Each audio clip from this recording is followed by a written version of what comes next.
मित्रांनो नमस्कार, मी मिलिंद जाधव TV10. नेहमीप्रमाणे आपण प्रत्येक विभागाचे जे काही हेड आहेत, आयुक्त आहेत, ॲडिशनल कमिशनर असतील किंवा संबंधित जे काही अधिकारी आहेत त्यांना आपण त्या त्या विभागात चाललेले त्या त्या एरियामधलं असेल, प्रभागामधलं असेल, झोनमधलं असेल, वॉर्डमधलं असेल ते आपण त्यांच्या कानापर्यंत आपलाही रिपोर्ट त्यांना देतो, ज्याला TV10 आम्ही GR म्हणतो, TV10 GR ग्राउंड रिपोर्ट. तर आज आपण आलेलो आहे डॉक्टर रमेश शेलार यांच्या केबिनमध्ये आलेलो आहे. LBTचे इकडे ते केबिन आहे आणि इथे ते जे अतिक्रमण जे कारवाई करतात अतिक्रमण विभागाचे ते त्यांचं पद आहे, उच्च पद आहे. तर त्यांनाच आपण काही अतिक्रमणाविषयी आपण संबंधित काही प्रश्न विचारणार आहोत. शेलार सर, तुमचं TV10मध्ये स्वागत आहे.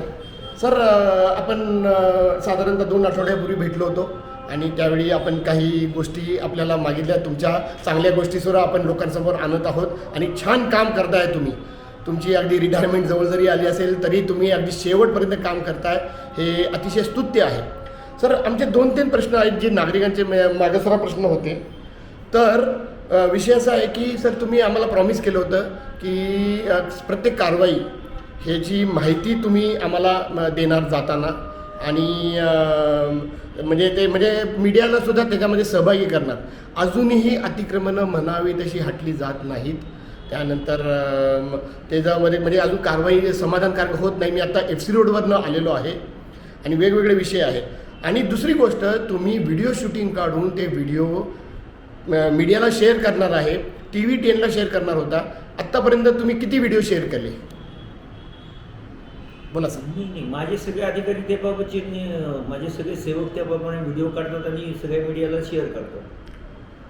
बरं, मग TV10ला तुम्ही मीडिया मानता का नाही मानता? आणि आम्हाला म्हणजे तुमच्याकडनं मी काय म्हटलं माहिती का? नाही, तुमचं असं मत आहे का की मी माझ्याकडे सगळे कलेक्ट करवतो आणि तुम्हाला पाठवले? हो सर, माझं खरंच माझं हे मनपाचा जो हेंद्रे साहेब आहेत त्यांची जबाबदारी नाही सर, माझं म्हणणं असं आहे की माझी एक व्यक्तिगत इच्छा आहे मीडिया म्हणून आणि एक पुण्याचा नागरिक म्हणून की बाकीचे मीडिया ते टाकतात नाही टाकतात मला माहीत नाही, तो त्यांचा प्रश्न आहे. मी मात्र तुम्ही जे काम करता ते टाकीन आणि जे काम करत नाही ते सुद्धा टाकीन. तर तुम्ही मला व्यक्तिगत प्रॉमिस केलेलं होतं की ह्यांना कळवा. तुम्हाला वैयक्तिक कधीच प्रॉमिस केले? बरं, ठीक आहे. मी सांगितले, माझ्या सगळ्यांना आदेश मी सांगितलेले आहेत की कुठेही कारवाई असेल तर मीडियाला कळवत जा आणि TV10ला पण कळवा. आम्हाला फक्त आम्हाला ते लेखी आदेश शेअर करा. मी सगळ्यांना तोंडी सांगितलं. बरं सर, आता माझ्याशी घेऊन सांगितलेले नाही सर, लेखी म्हणजे महानगरपालिका मी असं ऐकलं आहे की लेखीशिवाय काही पुढे चालतच नाही. असं नाही सांगितलं तर बरं. मग आता म्हणजे अजूनपर्यंत त्यांनी केले नाही, मग त्यांच्यावर काय कारवाई करणार तुम्ही? नाही, मी आता त्यांना विचारणा करतो आणि तसं परत एकदा अवगत करून त्यांना सांगतो की हे कळवत चला. हां, कळवत चला. मला एक सुद्धा आतापर्यंत आलं नाही सर. मी तुम्हाला मुद्दाम एक जागरूकता म्हणून सांगतोय सर. हे खालचे अधिकारी जे आहेत ना ते वर्ष अधिकाऱ्यांचं फसवतात आणि आम्हाला सुद्धा फसवतात. वर्ष अधिकारी आदेश देतात किंवा त्यांचं साठेलोट आहे का ही आम्हाला माहित नाही. माझे सेवक मला फसवतील असं मला वाटत नाही. मग त्यांनी सर म्हणजे तुमचे आदेश आहे त्यांना मी हे करतो, पुन्हा अवगत करतो आणि त्यांना तुम्ही आदेश दिले? तुम्ही आदेश दिले? त्यांनी त्यामध्ये TV10चा उल्लेख केला होता संपूर्ण चॅनल. मग TV10च नाही म्हणजे मी चालू ना सर, मी चालू ना. तुमचे अगदी जे लिटके सर असतील किंवा इथं जे 2-3 अधिकारी बद्दल जे माझ्यामध्ये कॅमेऱ्यामध्ये जो आलेले आहेत त्यांच्यापैकी कुणीही दखलही घेतली नाही. सविस्तर माहिती समजून घ्या. अतिक्रमण आणि अनधिकृत बांधकाम. अनधिकृत बांधकाम हे नगर अभियंता यांच्या नियंत्रणाखाली चालतं. त्याची कारवाईचं नेतृत्व, त्याचं कारवाईची जी काही मॅनेजमेंट सिस्टीम असते इकडनं म्हणजे अतिक्रमण विभागाकडून तिकडे पोलीस बिगारी हा स्टाफ पुरवला जातो. आणि अतिक्रमणसाठी आमच्या कार्यालयाकडून प्रत्येक क्षेत्रीय कार्यालयावर स्टाफ पुरवलेला आहे. त्या ठिकाणी एक अतिक्रमण निरीक्षक आहे, त्याच्या हाताखाली सहाय्यक अतिक्रमण निरीक्षक आहे. तर ज्या ज्या भागासाठी जर तुम्हाला जर पाहिजे असेल तर आणि रोजच्या रोज आमची त्याच्यावरती सही केली जाते की आज कारवाई कुठे जाते, उद्या कारवाई कुठे केली जाते. तुम्हाला याच्याविषयी जर माहिती पाहिजे असेल तर आमच्या त्या संबंधित जे याचा संग्रहित करणारा अधिकारी आहे त्याचा नंबर तुम्हाला देतो, 96 899 38000. त्याच्याकडे तुम्ही कुठेही माहिती त्याला मागू शकता की आज कारवाई कुठे आहे आणि कुठे पोहोचायचं. हा नंबर नोट डाऊन करा, 96 899 38000. Okay, noted.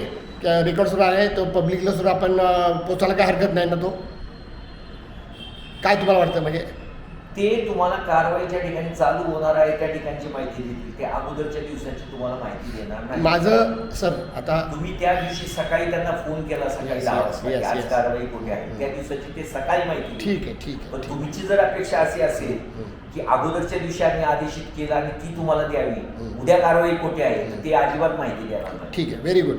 तुम्ही अगदी स्पष्ट सांगितल्याबद्दल तुमचे धन्यवाद. आमचं ऑब्जेक्शन यालाच आहे की या ज्या कारवाई करतात ते काय कॉन्फिडेन्शियल आहे का, ते माहीत नव्हतं का. उलट पहिला आमचा प्रश्न अधिकाऱ्यांना हाच आहे की कारवाई करावी का लागते, इतके वर्ष तिथं होते तर तुमची माणसं तिथं जातात का नाही, सुमोटो का अगोदर कारवाई करत नाही. त्या विषयाबाबत तुम्ही एक माहिती करून घ्या की हॉकर पॉलिसी कायदा अंतर्गत 2016 या अंतर्गत काही लायसन्स दिलेले आहेत. त्याचे 525 झोन्स या शहरामध्ये निर्माण केलेले आहेत. ते झोन सोडून त्या व्यतिरिक्त जे लोक बसतात त्याच्यावरती ही लोक कारवाई करतात अतिक्रमणाची. आता ही जर कारवाई त्या व्यतिरिक्त ते करत असतील तर अरे या सर या कारवाईचं या या असं नियोजन आहे की त्या ठिकाणच्या असणाऱ्या अतिक्रमणच्या लोकांनी ती कारवाई काढून घ्यायची, म्हणजे त्या ठिकाणचं अतिक्रमण निष्कासित करायचं आणि त्या ठिकाणच्या अतिक्रमणांवर ती कारवाई करायची. बर बर त्याचा मानक आणि दंड काय. बर बर. हां मित्रांनो, मध्येच त्या नशिबानं जे अतिक्रमण विभाग आहे त्याचे प्रमुखच आपल्या आता आले होते, सोमनाथ बनकर सर. तर त्यांच्याशी आपण बोलणार आहोत. सर एक नागरिक म्हणून आणि एक म्हणजे जागरूक नागरिक हे सगळ्यात म्हणजे मला पद आवडतं माझ्या स्वतःसाठी. तुम्हाला काही सूचना दिल्या त्या बाबतीत तर तुम्ही ते ऐकून तरी घेणार का, जर बऱ्या वाटल्या तर ते पाळणार का.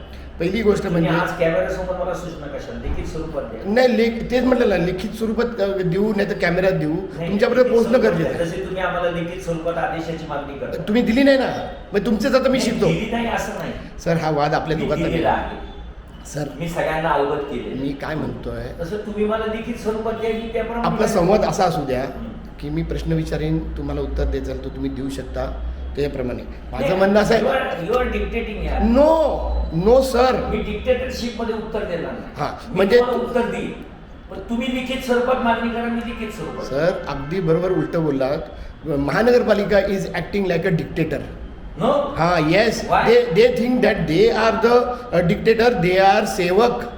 ते नागरिकांचे सेवक आहेत. मागं आपल्या ह्याच्यावर बोलणं झालेलं आम्ही आहे. जनसेवक. What I want to say is that मी डिक्टेट कसं करतो, मी तुम्हाला अगोदरच म्हटलं आहे ऑन कॅमेरा आहे की I am ready to give you suggestion, whether to take it or not it is up to you. If you don't take it that also will put it. तुम्ही बघता तो आता पहिलं सजेशन, तुम्ही जे कारवाई करताय ना त्याची लेखी माहिती द्या ना आम्हाला. लेखी म्हणजे तुम्ही जे म्हटलं ना सूचना देणार, तुम्ही जे सूचना दिल्या आहेत त्या तोंडी सांगितल्यात असं तुम्ही मला स्वतः सांगितलं, त्या लेखी त्यांना द्या आणि आम्हाला शेअर करा, म्हणजे आम्ही संबंधित अधिकाऱ्याला जा विचारू. तेच मी म्हणतोय सर, आणि ते मला शेअर करा. दुसरी गोष्ट म्हणजे व्हिडिओसुद्धा तुमच्याकडे काढणारी माणसं पाहिजे. मी तुम्हाला म्हणलं होतं त्यावेळी तुमचं म्हणणं असे होतं की तुम्ही बॉडी कॅमेरासह घेणार आहे, तर ते फार चांगली गोष्ट आहे, सुट्टी गोष्ट आहे. येस नाही तो येत नाही तोपर्यंत मोबाईल आहे. सर आपण दोघं जर बोलणार तर इथं रेकॉर्डिंगमध्ये तुम्हाला ती धमकी देऊ नका. सर मी स्पष्टच बोलतो, घेणार आहोत, मी बोललोय. तुम्हाला वाटतं की ही धमकी आहे? नाही तुम्ही कसं म्हणता आपलं रेकॉर्डिंग होतंय. नाही नाही नाही रेकॉर्ड आहे, त्याच्यामध्ये गोंधळ होतोय. तुम्ही नीट ऐकलं नाही सर. जर तुम्ही मला मित्र मानता तर मित्र मानताना माझं तेच म्हणणं आहे की ही भाषाच आपल्याला यायला पाहिजे. मी तुम्हाला अधिकारी कधी मानलं नाही साहेब. माझ्या बाबतीत एक चांगला अधिकारी आहे, जो ओपन आहे, कॅमेऱ्याला अडवत नाही, तर तुमची चांगलीच प्रतिमा व्हावी लोकांसमोर अशी जशी आहे माझ्यासमोर. पण असं जर तुम्ही म्हणता धमकी, मी धमकी देणारा माणूस आहे का? धमकी देणारा माणूस आहे का मी? किंवा माझी तेवढी लायकी आहे का? हा विषय आहे. बरं असो, मला त्यातमध्ये पडायचं नाही. हां जर काही गैरकर्म म्हणजे कुठलाही माणूस मी सोडून द्या करत असेल ना, पहिल्यांदा तुम्ही CCTV बसवा तुमच्या सुरक्षेसाठी आणि त्या नागरिकाच्या सुरक्षेसाठी. ही तुमची खूप जुनी मागणी आहे. हां ती आणि ती तुम्ही मी आत्ता खालची तक्रार करायला आलो आहे. तुमचा सुरक्षा रक्षक अजूनही तुम्ही आय कार्ड घालत नाहीत, म्हणजे ते म्हणजे बिल्ल्याला आय कार्ड समजतं, त्यांना शिक्षण द्या, त्यांना माहितीसुद्धा नाही. गाड्या हलवत आहेत पार्क केलेल्या, तुमच्याकडे जागा नाही आहे का? ती व्यवस्था करा, त्याची काहीतरी हे करा. काय करा की इथे घेणारी माणसं आणि अधिकारी सगळ्यांना गाड्याची ठेवायचे अधिकार आहे. तिथं उपायुक्तांची फक्त त्यांची जागा कोण, म्हणजे उपायुक्तांना जागा आणि बाकीच्या नागरिकांना काही किंमत नाही का? हाही माझा वेगळा विषय. मी त्याच्याबद्दल तुमच्याशी बोलत नाही, त्याच्याशी प्रशासनाशी बोलतो. भवन रचना प्रशासन हां, मी तुम्हाला नाही विषय म्हणणार म्हणून तुम्ही आता ऑन कॅमेरा तुमची थोडीशी भूमिका बदलल्यामुळं मी तुम्हाला सांगितलं त्याची गरज नाही आहे सर. माझ्या बाबतीत आहे ना सर, मला सिंपल सांगितलं ना, जाधव साहेब मी नाही करू शकत, पण मला तुमचं पटतंय तरी मी परत तुमच्याकडे कधी येणार नाही. मला आहे ना मला दुर्बल माणूस नको, दुर्बल माणूस नको आहे. तुम्ही सक्षम असाल ना, तुकाराम मुंडेच्या प्रमाणे चाललोय. तो काय म्हणतो माहिती का, काय मला म्हणजे तुम्ही शिव्या द्या नाही तर नका देऊ, मला सूचना द्या. तो माणूस तेच सांगतो. मी तुम्हाला त्या सूचनेवर आपण येतच नाही. तुम्ही त्याच्या अगोदर मी म्हटलं आपण दोघं नको बोलायला, आपण एक पद्धत ठेवूया. मी तुम्हाला प्रश्न विचारतो, तुम्हाला वारुड सगळ्यांचा व्हिडिओ पाठवतो मी, खूप छान, आणि त्याच्यामध्ये मी तिथंच स्तुतीस्व केलेली आहे. मी काय म्हणतो, माझ्या सूचना अशा आहेत की या सगळ्या अतिक्रमणानं जे काय आहेत ना ते आदल्या दिवशी पेपरला द्या. ऐका अहो सर, बघ परत तुम्ही मध्ये का बोलताय त्याचा गोंधळ होईल. मी म्हणतो तुम्ही शेवटी नाही म्हणा ना, शेवटी अधिकार तुमच्याकडे आहे, मी त्याच्यामध्ये जाणार आहे का? जी गोष्ट बरं, त्याचं कारण सांगतो मी. त्याचं कारण असं आहे की एक तर ते कॉन्फिडेन्शियल नाही आहे, दुसरी गोष्ट म्हणजे मीडियाला कळायला पाहिजे, तिसरी गोष्ट म्हणजे त्यांना जरी कळालं तर ते स्वतः आपलं काढतील ना, आपला खर्च वाचेल, आपला वेळ वाचेल, लगेच दुसऱ्या कामाला लागू शकता. कारण का तुम्ही काढलं जरी ना ते परत ते काम करतात. मी आता FC रोडवर बघून आलो म्हणून तुमच्याकडे आलो साहेबा, तर हे फार वाईट मोठी होते. याच्यावर हां FC रोडला सगळ्या गाड्या परत आलेल्या आहेत, ते म्हणजे ते हे सगळं तिथं सगळं परत लागलं. तुम्ही जाऊन बघा, मी तिथनं आलेलो आहे. मी काय म्हणतो साहेब, आता मी काय म्हणतो, मला तुम्ही कारवाई करताना मला बोलवा ना, मला तिथं जास्त गरज आहे. माझं म्हणणं काय, मी तेच म्हणतोय, असं नको ना तुम्ही अडमुट व्हा ना मी अडमुट व्हायचं. नाही मला माहिती आहे तुम्ही नाही आहे तसं, तुम्ही नाही आहे तसं. मला म्हणायचं काय की तुम्ही एक चांगले अधिकारी आहात. तुमच्यावर मी तुम्हाला हे माझ्यातर्फे सांगतो बरं का, तुमच्यावर महानगरपालिकेनं भरपूर अन्याय केले, हे माझ्यातर्फे आहे, मला जे माहिती आहे त्याप्रमाणे. तुमच्यासारखा माणूस हा कार्यकारी अधिकारीच असायला पाहिजे. पण सगळ्यांच्या संगतीनं मात्र म्हणजे एखादा व्यक्ती बदलताना तसं दिसतंय. तुम्ही मला, मी धमकी देतोय, मी धमकी कधी देणारा माणूस आहे का?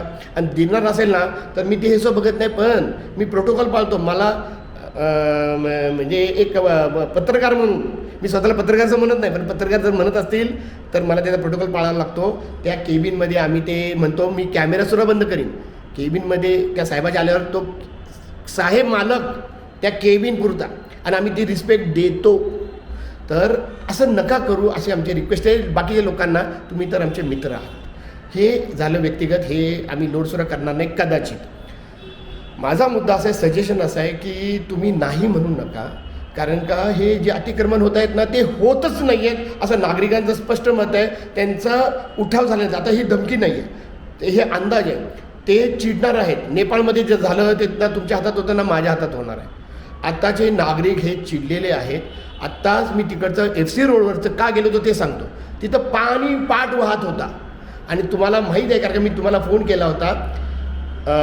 हे नंदकिशोर जगताप साहेब जे हेड आहेत त्यांना फोन करतोय, जर ते माझा फोन उचलत नसतील, मला ते चांगलं ओळखतात आणि मी विषय असल्याशिवाय त्यांना कुणालाही फोन करत नाही. तुम्हाला ह्याचा अनुभव असावा. तर त्यांनी फोन उचलला नाही शेवटपर्यंत, आणि फक्त एक मेसेज पाठवला की तिथं ते आम्ही साफसफाई करतोय वगैरे. मी म्हटलं याचं नोटीस पाठवली का पब्लिकला, काय तर प्रोटोकॉल तुमच्याजवळ असेल की नाही, असा सगळा विषय आहे. आता सर म्हणजे तुम्ही हेही बघा की आय कार्ड जे आहेत ना ते जर दर्शनी भागात लावत नसतील हां तर हे कितपत बरोबर आहे ते तुम्ही मी म्हटलं ना, ते आय कार्ड तर तुमच्या सगळे हेडचा विषय आहे. सगळे ह्यांच्यावरचं जे असेल त्यांचं, त्यांच्यावरचं जे असेल त्यांचा, सगळ्यांचा विषय आहे. तर असा तो विषय, आय कार्डसुद्धा महत्त्वाचं फार आहे. ते बघावं आणि त्याच्यावर कारवाया कराव्यात. अजून कुणी केलं नाही आत्तापर्यंत एका सुद्धा माणसानं. मी 100 वेळा दाखवलेलं आहे. ओके सर, चला आजच्यासाठी आणखीन काही तर तुम्हाला सांगायचं आहे का नागरिकांना, म्हणजे तुम्ही का देत नाही त्याची माहिती मला एवढं सांगा फक्त. आणि ती काय योग्य नाही का? अनधिकृत बांधकाम आणि अतिक्रमण काढायचे असतात, त्या ठिकाणची जर माहिती ती लागणार नाही. आणि मग आम्हाला जर कारवाई करायची तर कारवाई काय करतो? अहो जर त्यांनी केली तर तुम्हाला चालते की तुम्ही अगोदर नोटीस पाठवता त्यांना की तुम्ही तुमचं काढून घ्या. अतिक्रमणला नोटीस पाठवली जात नाही सर. अतिक्रमण सुद्धा तुम्हाला मी पहिल्यापासून याच्यामध्ये चौकटीत सांगतोय साहेब. हां बोला. अतिक्रमणला नोटीस दिली जात नाही. ठीक आहे. मग तुम्ही आहे ना त्यांना, तुम्ही जाऊन त्यांना त्यांचे सामान घेऊन जाता, बरोबर की नाही? हां आता ठीक आहे, फोन घेणार आहे, महत्त्वाचं आहे का? हां सर माझं म्हणणं ऐका ना सर, आपला मुद्दा काय माहिती आहे का? आपला मुद्दा आहे अतिक्रमण काढलं जावं. जर तुमचं असं म्हणणं आहे की तुम्ही अतिक्रमण काढता सगळं, तर मग आत्तापर्यंत सगळं साफ झालं असतं. परत तिथं येणार, आता तुम्ही FC रोडचं म्हणता ना, अजून दुसरी आपण दोन्ही उदाहरणं घेऊन आपण सगळ्याचा फॉलोअप करूया. मला सांगा, काल कुठं कारवाई केली तुम्ही? म्हणजे तुम्ही सुट्टी होती सर. सुट्टीला कारवाई झाली, आम्हाला त्याचं प्रेस नोट्स आलेली आहे. सुट्टी शनिवार रविवारचं काम करत नाही का तुम्ही साहेब? सुट्टी होती सर. मला एक उत्तर द्या ना साहेब, माझं एक उत्तर द्या. माझा प्रश्न आहे, शनिवार रविवारी कारवाई करता तुम्ही? इमर्जन्सी म्हणजे करता की नाही? मग सुट्टीला इमर्जन्सी येऊ शकतं की नाही? सुट्टी होती. सुट्टीला इमर्जन्सी येऊ शकलं असतं की नाही? येऊ शकलं असतं की नाही? तुम्ही अगदी एवढ्या छाती डोकमध्ये सांगता सुट्टीला काम करत नाही, म्हणजे करता की नाही? करतो. हा, मग मी त्याच्याबद्दल बोलतोय, बाकी काय नाही. चांगली गोष्ट आहे ना, हो. चांगली गोष्ट आहे. अधिकारी लोक सुट्टीला काम करायला अजून काय पाहिजे आम्हाला? तर विषय असा आहे की पुढची एक कारवाई तुम्ही करा. आपण एक कुठली तरी कारवाई ना अभ्यास म्हणून करू. कुठली कारवाई आहे? उद्या परवा तेरवा कुठली कारवाई आहे? आता उद्या सुट्टी आहे, पण तरी कारवाई असणार आहे 100%. मी सांगतो तुम्हाला कुठली कारवाई. सर पुढचा आठवडा खूप लांब होतोय सर. माझं म्हणणं काही शनिवार रविवारी. 2-3 दिवस नाही. अच्छा, तुम्ही नाही आहे, ठीक आहे. मी सांगतो. हां, येस म्हणजे लक्षात आलं ना मुद्दा सर.